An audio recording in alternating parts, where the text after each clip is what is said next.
সুভাষ সরকারের প্রচারের সময় উত্তেজনা, সুভাষ সরকারের প্রচারে বাধা দেওয়ার অভিযোগ উঠছে। পুরুলিয়ার সাতুরির গড়শিকা গ্রামের ঘটনা। ইন্দ্রজিৎ রয়েছেন আমাদের সঙ্গে, আরো বিস্তারিত জানাবেন। তবে তার আগে শুনুন ঠিক কি হয়েছে, দেখুন।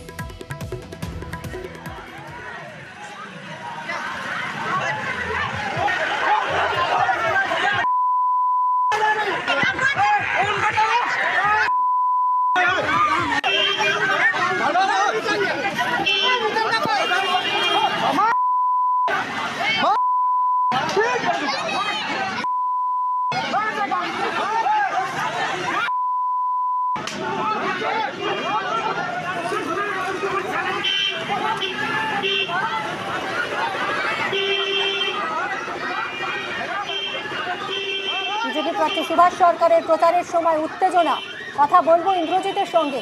ইন্দ্রজিৎ, ঠিক কি ঘটেছিল, কেন এরকম পরিস্থিতি তৈরি হলো? দেখো, আমি প্রথমেই বলে রাখি, পুরুলিয়ার রঘুনাথপুর বিধানসভা যেটি বাঁকুড়া লোকসভা কেন্দ্রের আওতায় পড়ে এবং সেখানেই প্রচার করছিলেন সুভাষ সরকার বিজেপি প্রার্থী, এবং এই প্রচার চলাকালীন গড়শিকা সাতুরি থানার গড়শিকা গ্রামের কাছে প্রচার পৌঁছাতেই কয়েকজন তৃণমূল সমর্থক ঝামেলা পাকায় এবং প্রচারে বাধা দেওয়ার চেষ্টা করে বলে অভিযোগ। এরপরেই পুলিশ গিয়ে পরিস্থিতি নিয়ন্ত্রণে আনে। তারই মাঝে এক বিজেপি কর্মীকে মারধর করা হয় এবং সে গুরুতর আহত হয় এবং পরবর্তীকালে লিখিত অভিযোগ করা হয় থানাতে। যদিও এই অভিযোগ অস্বীকার করে তৃণমূল, যদিও বিষয়টি খোঁজ নেওয়ার আশ্বাস দিয়েছেন জেলা সভাপতি। অন্যদিকে বিজেপির পক্ষ থেকে একেবারেই লিখিত অভিযোগ করা হয় সাতুরি থানায়।